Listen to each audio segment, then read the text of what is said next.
आज का आपका टॉपिक है त्रिकोणमितीय समीकरण। तो सबसे पहले ये जानेंगे त्रिकोणमितीय समीकरण होते क्या। आपने समीकरणों के बारे में बहुत पहले से जान रखा है। समीकरण वह होता है जिसके अंतर्गत समता का चिन्ह होता है। समता का चिन्ह तो सर्वसमीकरण में भी होता है। तो समीकरण और सर्वसमीकरण में क्या अंतर है, एक बार आपको पहले भी बताया जा चुका है। समीकरण बहुपदों वाला है, एक्सप्रेशन है किसी व्यंजक के रूप में, तब वहां पर चर राशि की जो अधिकतम घात होती है उसी घात का होता है, उसी डिग्री का होता है। जबकि सर्वसमीकरण के अंतर्गत उसके असंख्य हल हो सकते हैं, जबकि समीकरण के जितनी घात का होता है उतने ही हल होते हैं।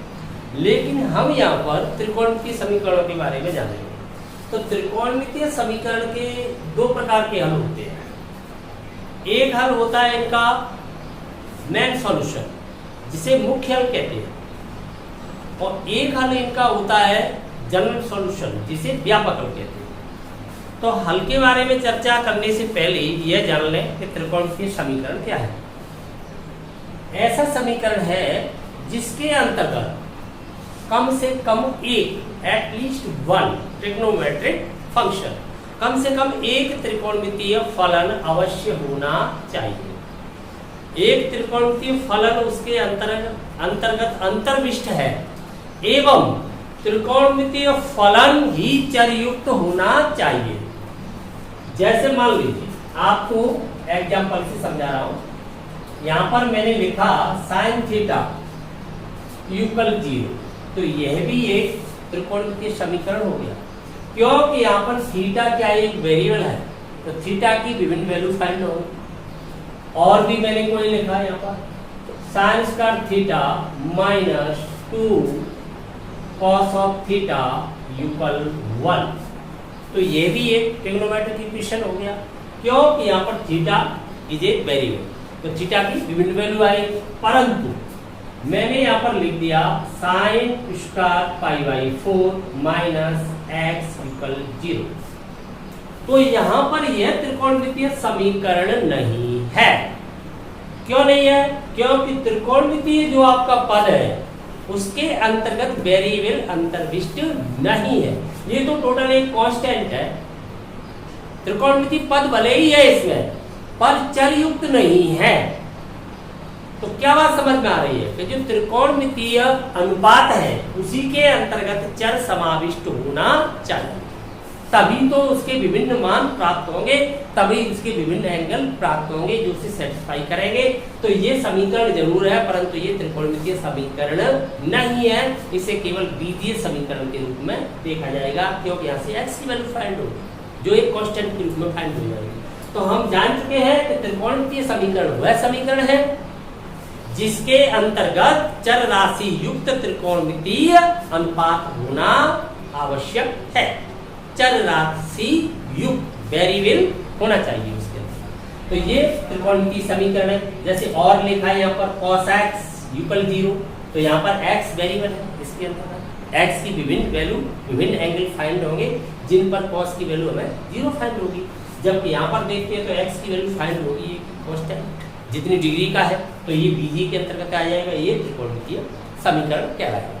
तो त्रिकोणमितीय समीकरण हम जान गए, तो इसके बाद हम जानेंगे कि त्रिकोणमितीय समीकरण को हल कैसे किया जाए। तो इसका हल तो केवल एक ही होगा, क्यों? जितनी डिग्री का है बीजीय के लिए। जब त्रिकोणमितीय के ऐसे कितने हल हो सकते हैं? असंख्य।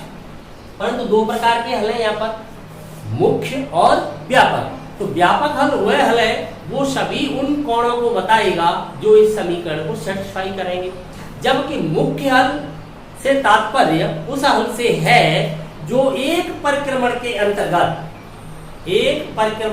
अंतर्गत उसके हलों को बताएगा, उसके सॉल्यूशन को बताएगा। तो एक परिक्रमण में हमने देखा है कि कोई भी त्रिकोणमितीय अनुपात 2 बार पॉजिटिव और 2 बार नेगेटिव वैल्यू फाइंड करता है। तो 2 बार पॉजिटिव वैल्यू सेम फाइंड करता है और 2 बार नेगेटिव भी सेम फाइंड करता है। तो अगर वो नेगेटिव वैल्यू है वहां पर उसकी, तब तो 2 मान नेगेटिव के लिए दो सॉल्यूशन आएंगे, पॉजिटिव है तब भी दो सॉल्यूशन आएंगे, तो केवल मुख्य हल के अंतर्गत दो ही सॉल्यूशन होते हैं, दो ही मान प्राप्त होते हैं। जबकि जनरल सॉल्यूशन होता है व्यापक हल, तो उसमें ऐसे असंख्य मान प्राप्त होते हैं। तब आपका एंगल 2 पाई से ऊपर चला जाता है, चाहे वो नेगेटिव साइड में हो चाहे वो पॉजिटिव डायरेक्शन में हो। तो 2 पाई से ऊपर जो आपकी किरण है वो घूमने लगती है और एंगल आपका बढ़ता चला जाता है, परंतु मान तो वही प्राप्त होंगे बार बार, तो एंगल बढ़ता चला जाएगा, तो आपके एंगल बदलते जाएंगे। एक परिक्रमण के अंतर्गत जो हल प्राप्त होती है वो केवल कितनी होती है? 2, क्योंकि कोई भी त्रिकोणीय अनुपात केवल 2 ही बार मान प्राप्त कर सकता है समान। नेगेटिव है तब 2 बार नेगेटिव लेगा, पॉजिटिव है तो भी 2 बार पॉजिटिव लेगा।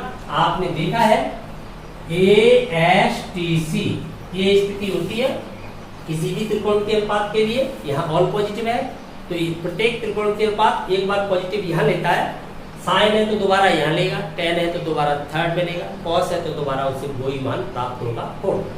अगर वो नेगेटिव है तब भी यही स्थिति बनेगी, इसमें आएगा ही नहीं इसकी वैल्यू एक भी। नेगेटिव है तो सेकंड में आएगी, थर्ड में आएगी या फोर्थ में आएगी, लेकिन आएगी 2 टाइम्स। अगर मान लीजिए 10 नेगेटिव ले रहा है तो इनमें लेगा, सेकंड और फोर्थ में आएगी 2 टाइम्स। क्लियर? तो अब इसके बाद हम आगे बढ़ते हैं। तो सबसे पहले ये जान लेना आवश्यक है कि एक परिक्रमण के अंतर्गत जो विभाजन हुआ है प्रथम चतुर्थांश, द्वितीय चतुर्थांश, तृतीय और फोर्थ का, वो किस प्रकार से हुआ है। हम ये कैसे सुनिश्चित करेंगे कि एक परिक्रमण के अंतर्गत कोण कहां से शुरू होकर के और कहां तक प्राप्त होता है, कैसे सुनिश्चित करें? क्या 2 पाई एक परिक्रमण के अंतर्गत आएगा? थीटा की जो वैल्यू है, एंगल की जो वैल्यू है, वो एंगल आपने थीटा से माना या एक्स से माना, इससे कोई फर्क नहीं पड़ता। आपका वेरिएबल एक्स है, थीटा है या टी है या फाई है, जो भी है तो वेरिएबल है।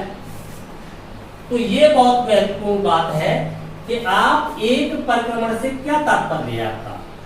जैसे मान लीजिए यहाँ एक्स अक्ष की पॉजिटिव डायरेक्शन है और ये नेगेटिव, वाई अक्ष की पॉजिटिव और ये नेगेटिव डायरेक्शन है, यहाँ पर ओरिजिन है। आपकी जो परिक्रामी रेखा है, जो आपकी रोटेटिंग लाइन है, जो रोटेट हो रही है, चाहे वो एंटी क्लॉकवाइज हो चाहे क्लॉकवाइज हो, तो इस समय मान लीजिए वो OX के कोइंसिडेंट है, यानी इसके संपाती है। अब वो रोटेट होती हुई इस प्रकार से चल रही है, कैसे चल रही है? Anti clockwise. तो एक परिक्रमण के अंतर्गत हम 2 एंगल फाइंड करेंगे मुख्य मान के लिए, वो कौन सी डायरेक्शन से लेंगे? वामावर्त से, एंटी क्लॉकवाइज से। मुख्य मान कौन सी डायरेक्शन से लेंगे? एंटी क्लॉकवाइज से। एंटी क्लॉकवाइज से लेंगे तो एंगल नेगेटिव आएगा ही नहीं, तो हमारा मुख्य मान का आंसर कभी नेगेटिव आएगा ही नहीं। तो एक परिक्रमण पूरा करते हैं तो कहां से शुरू होते हैं हम? 0 से। तो 0 कहां पर है? एक्स अक्ष पर। ये आपका जो 0 बन रहा है वो कहां पर बन रहा है? ये पॉइंट जो मैं आपको दर्शा रहा हूं यहाँ पर पॉइंट, ये पॉइंट आपको पता है कि बिंदु के रूप में संख्याएं होती हैं, और रेडियन सिस्टम में मैं चल रहा हूं तो radian as a real number, एक रियल नंबर की तरह। और रियल नंबर, एक रियल नंबर के बाद दूसरा रियल नंबर कैसे आता है ये हम नहीं बता सकते। और रियल नंबर एक बिंदु की कॉन्सेप्ट के रूप में संख्या रेखा पर भी आपने देखा है कि एक बिंदु के रूप में होते हैं, और बिंदु ज्यामिति की सबसे छोटी इकाई है, रेखागत की सबसे छोटी इकाई है। तो अर्थात हम ये सुनिश्चित कर नहीं सकते हैं कि इस एंगल के बाद कौन सा एंगल आएगा, ये आप समझ गए। तो यहाँ पर हम इनका क्रमानुयायी नहीं बता सकते हैं। तब 0 के बाद कोई भी एंगल आएगा, इसके बाद यहाँ पर जरूर सुनिश्चित कर सकते हैं क्वाड्रेंटल एंगल आपका क्या हो जाएगा? π/2 हो जाएगा। कोई किरण OX अक्ष के संपाती है, कोइंसिडेंट। अब ये रोटेट होती हुई है, कैसे? एंटी क्लॉकवाइज रोटेशन करती हुई एक परिक्रमण पूरा कर दिया। आपको अभी बताया था कि मुख्य मान होंगे वो धनात्मक, तो एक परिक्रमण के अंतर्गत 2 बार प्राप्त होता है त्रिकोण की फलन का मान, पॉजिटिव या नेगेटिव कैसा भी है। तो एक परिक्रमण पूरा इस प्रकार से होगा कि किरण मान लीजिए ए बिंदु पर है, ए बिंदु से रोटेट होती हुई पुनः ए बिंदु पर आएगी, तो एक परिक्रमण पूरा हो जाएगा। तब आपकी OA जो त्रिज्या है इस वृत्त की, वो कहां पर पहुंच जाएगी? मान लीजिए इस बिंदु पर पहुंच जाएगी, तब कितना एंगल बना लेगी यहाँ पर जाकर के? π/2। क्यों? एक क्वाड्रेंट के अंदर, एक चतुर्थांश में कितने रेडियन माप का कोण बनता है? π/2। फिर अगला π/2 यहाँ बनाएगी तो ये बिंदु प्राप्त होगा, तो यहाँ पर आकर के कितने π/2 हो जाएगा? 2π/2। इसे आप क्या कह सकते हो? पाई। तो ये एंगल यहाँ पर आकर के क्या हो जाएगा आपका? पाई। ये हो गया π/2।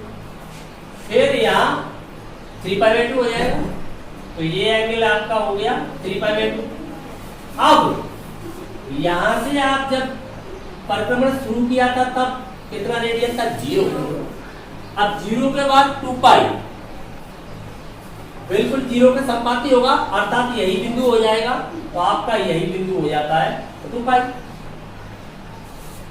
2π के बाद फिर π/2 की वृद्धि होगी, तब यहाँ पर एंगल अगला बनेगा 5π/2, तो वो यही एंगल है, इसी बिंदु पर आएगा। फिर इसी बिंदु पर आप 5π/2 के बाद कितना हो जाओगे? 6π/2 मीन्स 3π, तो यहाँ पर 3π। फिर इसके बाद यहाँ पर कितना हो जाएगा आपका? 2π/2। अब तो समझ गए। इसी प्रकार से यहाँ पर हो जाएगा आपका 4π और यहाँ पर हो जाएगा 9π/2। कितना हो जाएगा? 9π/2 और यहाँ पर फिर 5π और यहाँ पर हो जाएगा आपका 11π/2 और ये हो जाएगा 6π। ये ऐसे ही चलता रहेगा क्रम, और ये क्रम भी ऐसे ही चलता रहेगा, और ये भी चलता रहेगा, ये भी चलेगा। अब देखिए क्या स्थिति बन रही है यहाँ पर। इधर जो आ रहे हैं वो पाई के गुणज बन गए दोनों, इधर π/2 के गुणज बन गए, π/2 के मल्टीपल, या ये कहा जाए कि π/2 के कैसे मल्टीपल है? इवन सम, तो दो नीचे से लेफ्ट हो गया। या π/2 के कैसे मल्टीपल है? विषम। और तो जो विषम गुणा जो होते हैं वो कहाँ चले जाते हैं? एक्स अक्ष पर। π/2 के सम गुणा जो होते हैं वो कहाँ पर आ जाते हैं? एक्स अक्ष पर, और विषम गुणा चले जाते हैं y अक्ष पर। क्लियर? अब बात चल रही है एक परिक्रमण की, तो एक परिक्रमण के अंतर्गत किरण कुल कितना कोण बनाएगी? जब वो 0 से प्रारंभ होगी तो वो रुकेगी कौन से बिंदु पर? यानी उसका इनिशियल पॉइंट 0 है, प्रारंभिक बिंदु, तब उसका टर्मिनल पॉइंट जो अंतिम बिंदु है वो क्या होना चाहिए? प्रश्न अपना ये है कि एक परिक्रमण के अंतर्गत किसी किरण का यदि प्रारंभिक बिंदु O है, वो एंटी O का मतलब OA पर संपाती है, तो वो 0 है। प्रारंभिक बिंदु यहाँ से चल रही है 0 है, तो 0 से रोटेट होती हुई वो एक परिक्रमण पूरा करती है, तब उसका अंतिम बिंदु क्या होना चाहिए? वो कहां पर रुकनी चाहिए? तो देखिए एक परिक्रमण एक चक्कर के अंदर एक परिक्रमण में कोण कितना बनाएगी? तो वास्तविक संख्याओं की तरह है आपके रेडियन, तो कौन सा फॉर्म लेना पड़ेगा समुच्चय का? या तो समुच्चय निर्माण या फिर लेना पड़ेगा अंतराल, सेट बिल्डर, या फिर इंटरवल फॉर्म। तो इंटरवल फॉर्म में 0 सबमिट है, क्योंकि आप 0 से चलना शुरू कर रहे हैं। 0 से चल के आप आ रहे हो तो आप रुकोगे कहां पर?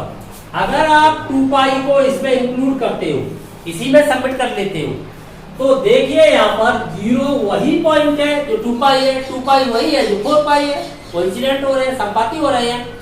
तो पूरे परिक्रमण के अंतर्गत एक बिंदु की पुनरावृत्ति हो जाएगी, अर्थात 0 पर वही मान प्राप्त होगा जो 2π पर है। किसी भी त्रिकोणमितीय अनुपात का 0 पर वही मान आएगा, 0 पर वही वैल्यू होगी जो 2π पर है, जो 4π पर है, जो 6π पर है।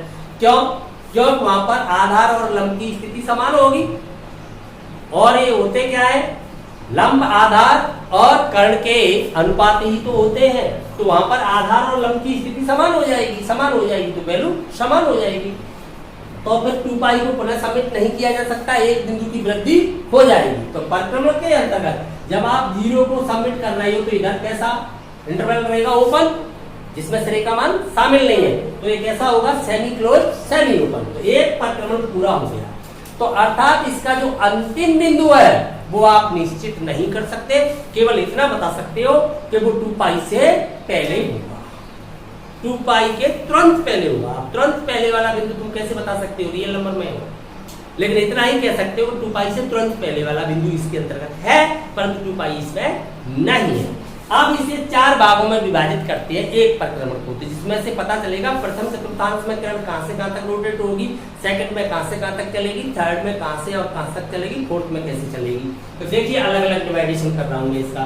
तो प्रथम चतुर्थांश की बात कर रहा हूं, फर्स्ट क्वाड्रेंट की बात कर रहा हूं। तो फर्स्ट में कैसी स्थिति होगी किरण की, देखिए प्रथम चतुर्थांश मैंने सिंबल दे दिया फर्स्ट, 0 आपने इसमें सबमिट किया है, 0 सबमिट करके π/2 भी इसी में सबमिट होगा, π/2 भी इसी के अंतर्गत है आपका क्वाड्रेंटल एंगल, इसी का चिन्ह का निर्धारण इसी के आधार पर चल रहा है।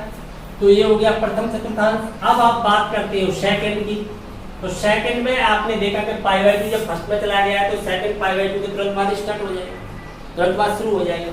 भाई क्वाड्रेंटल एंगल है तो ये भी तो कहीं रहेंगे, ये जरूर ये निश्चित है कि चतुर्थांश में नहीं है, लेकिन इनके चिन्ह का निर्धारण इन्हीं के अनुसार होगा।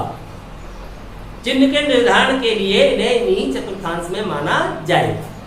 तो फिर आपका इधर क्या हो जाएगा ओपन, और यहाँ पाई, अब पाई भी इसी के अंतर्गत आएगा, सेकंड के अंतर्गत। चिन्ह का निर्धारण इसी चतुर्थांश के अनुसार होगा जो आपको ये STC पता है। अब आते हो आप थर्ड में, तो थर्ड की स्थिति के अनुसार कैसे चलेगा ये, यहाँ पर ओपन हो जाएगा क्योंकि ये बिंदु एक बार ही सबमिट होगा, उसमें आ गया पाई।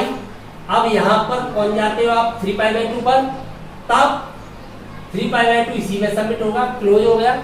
अब फोर्थ में देखिए क्या स्थिति उत्पन्न होती है आपकी, 3π/2 फोर्थ में नहीं है, इसका चिन्ह इसके अनुसार नहीं है।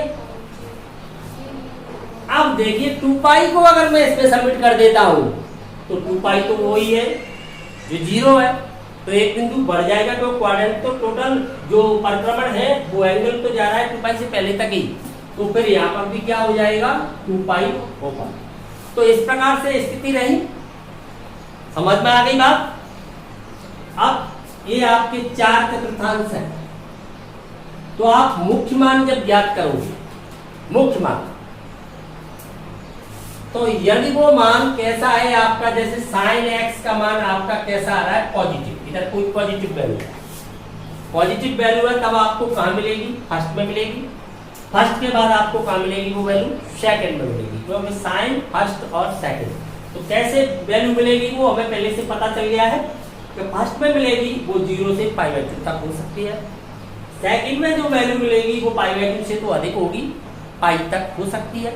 इसका मतलब क्या है, 0 से, अब 0 से शुरू हो π/2 तक, इसका अर्थ हुआ 0 से π/2 तक। इसका अर्थ क्या हुआ, इसका मतलब आपका हुआ π/2 से ऊपर, ऊपर चल रही है, एबव π/2, π/2 से ऊपर जो वैल्यू होगी वो मिलेगी पाई तक।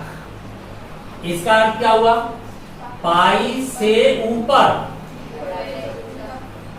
3π/2 तक, लेकिन इसका अर्थ क्या हुआ, 3π/2 से ऊपर, परंतु इससे तो अधिक हो गई, 2π से कम, नीचे पहले से कम, इससे तो अधिक परंतु इससे कम, वो मान इसके अंतर्गत है।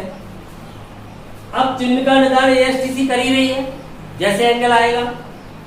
अब मुख्य मान की बात चल रही है, इसका मुख्य हल कैसे प्राप्त करोगे आप, जैसे आपने ले लिया sin x की कोई पॉजिटिव वैल्यू, तो sin x के लिए आपको एक मान तो कहां पर मिलेगा, फर्स्ट में, पॉजिटिव है तो फर्स्ट में मिलेगा, दूसरा कहां मिलेगा, सेकंड में, दूसरा कहां मिलेगा आपको, सेकंड में। क्लियर।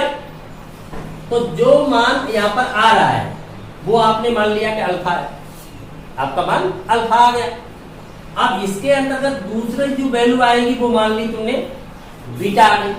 अब आपको इन्हें फाइंड करना है, तो अल्फा तो न्यून कोण है, तो सीधा ही आप फाइंड कर लोगे, इसे तो कोई प्रॉब्लम ही नहीं है।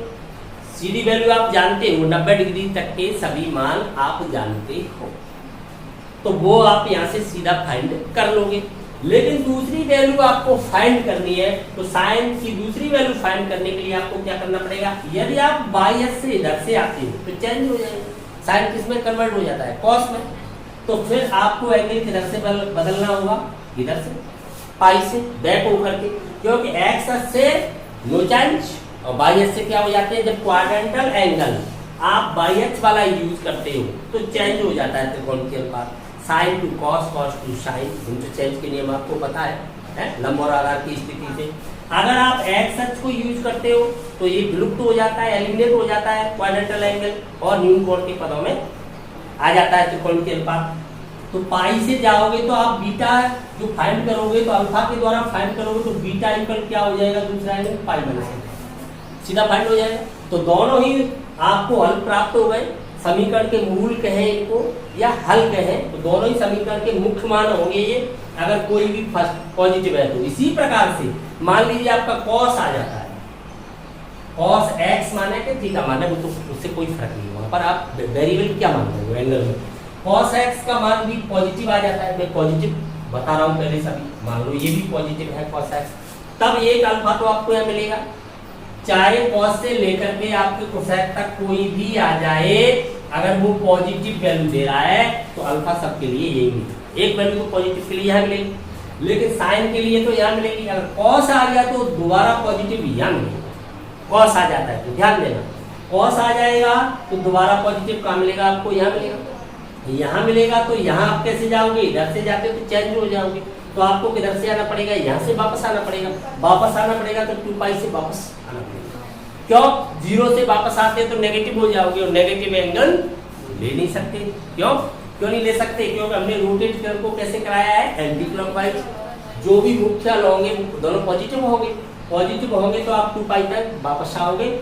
तो यहाँ पर आपको क्या करना पड़ेगा, अल्फा तो मिल ही रहा है, दूसरा आप बीटा प्राप्त करोगे तो 2 पाई माइनस अल्फा कॉस के लिए, और साइन के लिए आपने ये किया। क्लियर होगी बात।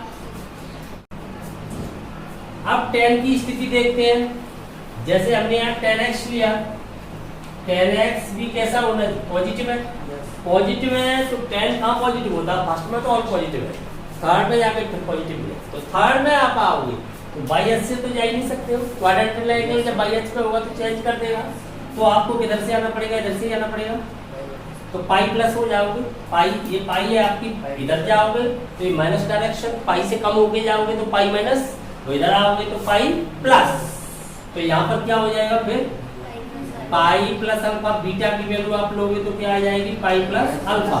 तो एट लास्ट हम यही समझे कि हमें केवल अल्फा ही फाइंड करना है, अल्फा फाइंड होने के बाद बीटा तो तुरंत फाइंड कर देंगे, बस ये पता चल जाए कि tan है, cot है, cosec है, क्योंकि आपको ASTC पता ही है। यहाँ से तो आपके सभी पॉजिटिव है, यहाँ पर ये बीटा साइन के लिए भी कार्य करेगा और cosec के लिए भी करेगा, साइन के लिए भी यही है, cosec के लिए भी यही होगा, ये tan और cot दोनों के लिए होगा, ये आपका cos और sec दोनों के लिए, ये तो आपको पहले से ही पता है। तो जैसे मैंने 3 के लिए लिखा तो ये किसके लिए हो गया, 6 के लिए हो गया, डबल डबल है ना।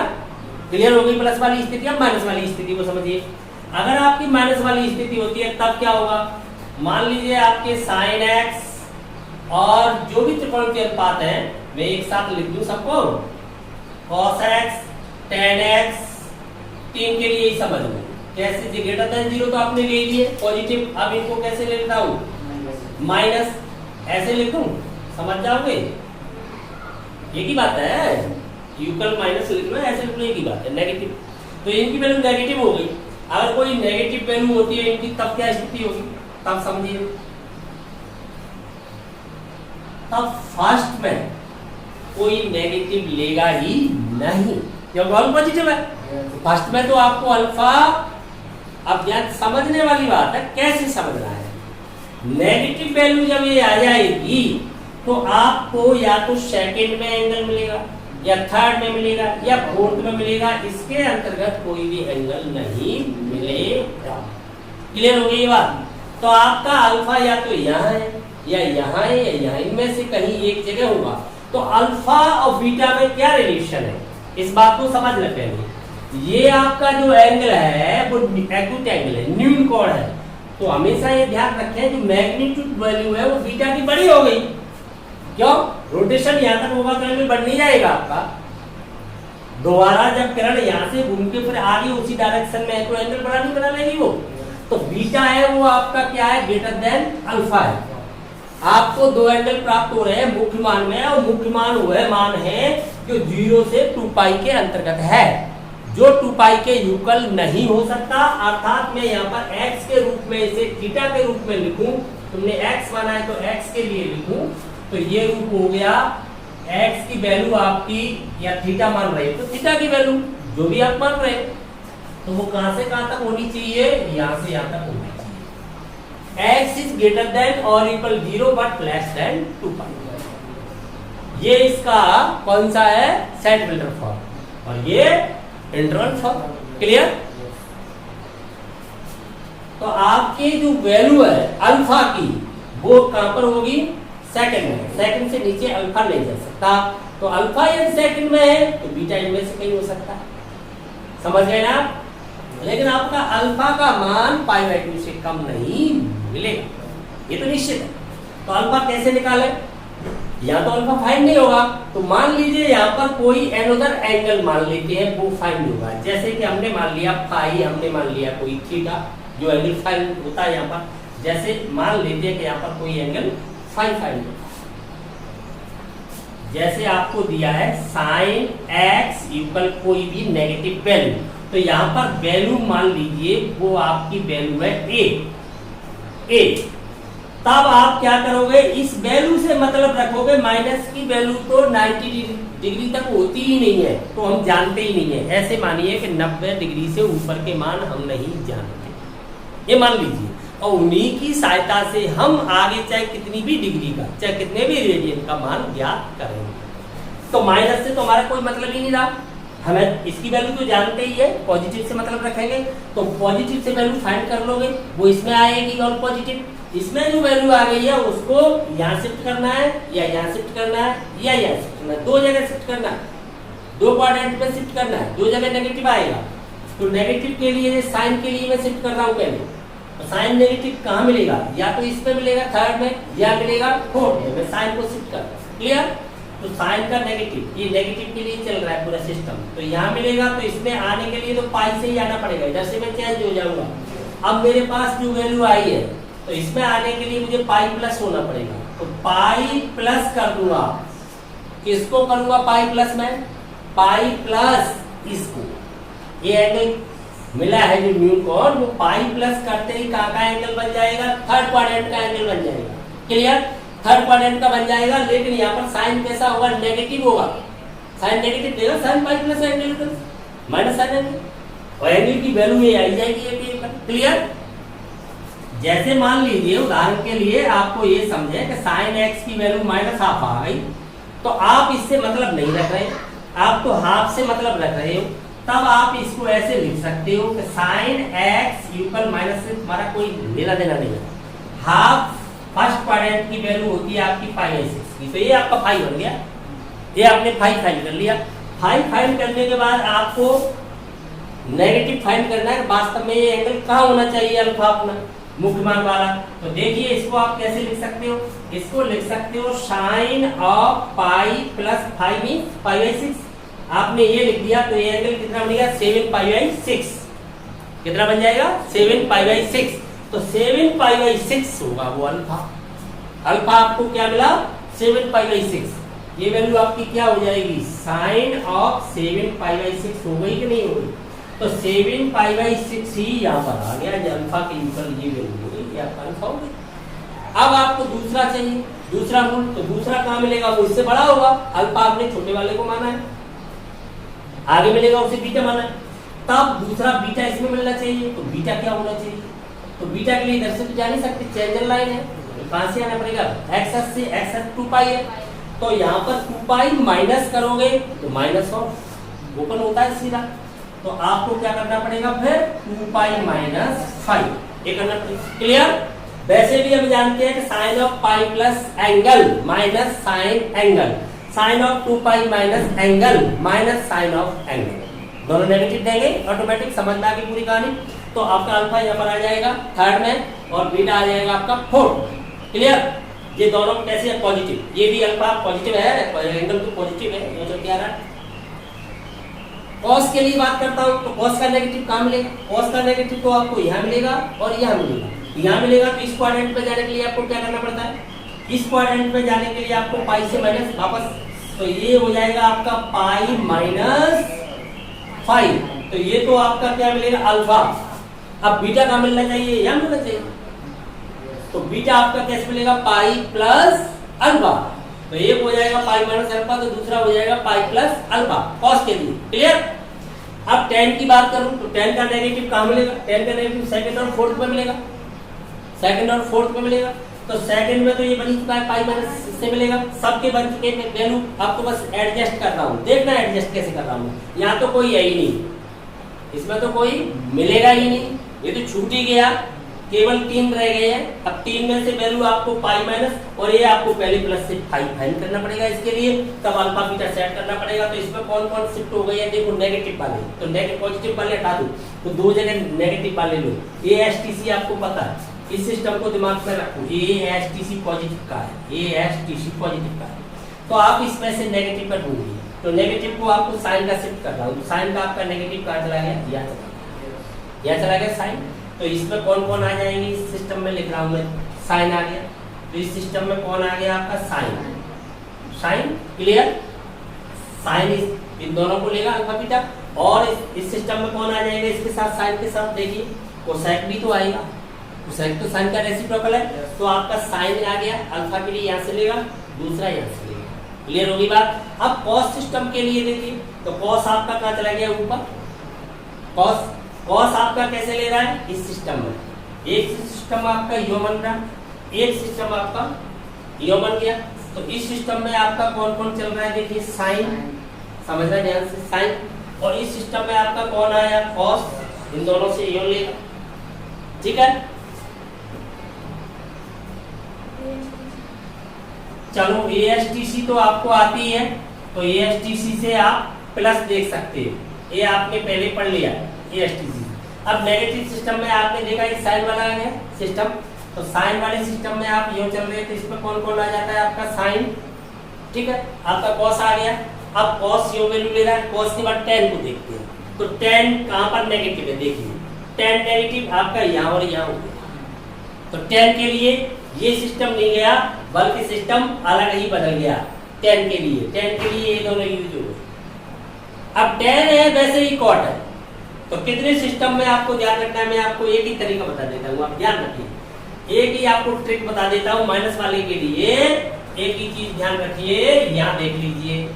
ठीक है, तो आप एक ट्रायंगल बनाइए, इन तीनों को मिला दीजिए, इसको इधर खींच लिया मैंने, ये मिला दिया, ऐसे ही चलेगा, tan बना दिया। यहाँ पर भी बना दूंगा, अभी टेंशन काय को लेते हो यो, अब तो समझ लोगे।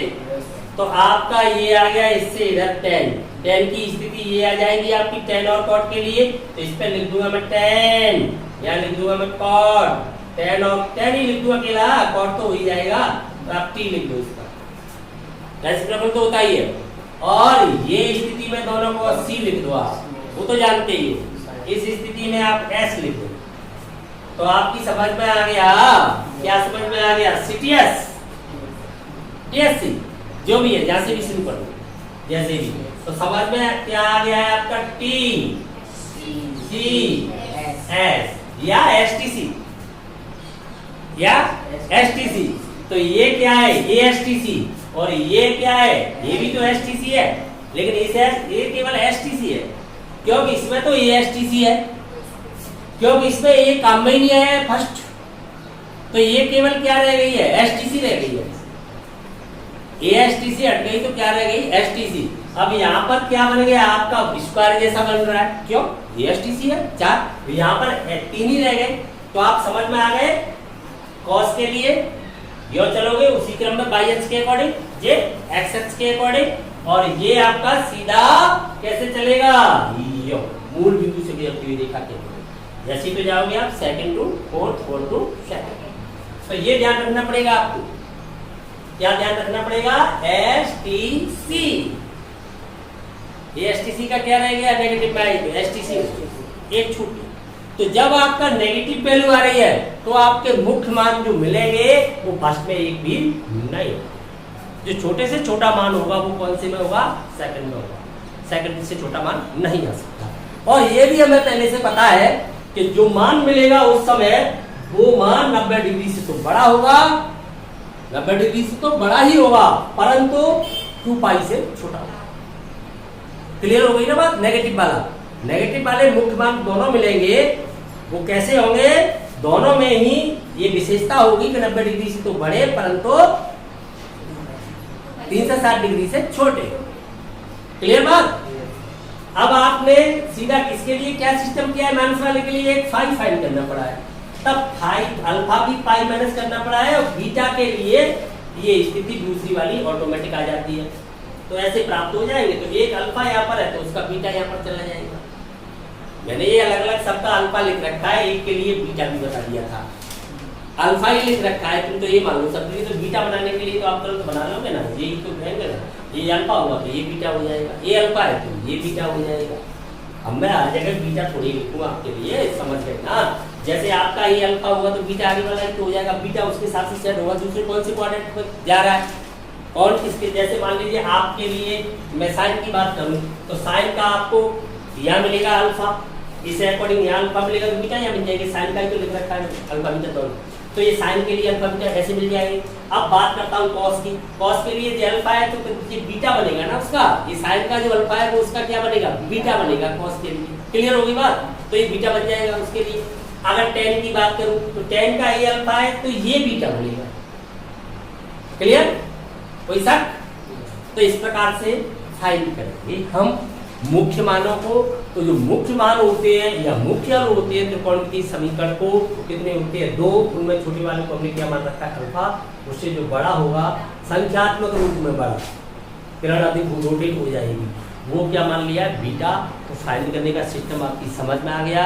इसके बाद हम व्यापक हलों की ओर बढ़ेंगे, समीकरणों के क्या देखेंगे, व्यापक हल। व्यापक हल वो हल होते हैं जो असंख्य एंगल प्राप्त हो सकते हैं, जो उसे सेटिस्फाई करेंगे इक्वेशन को।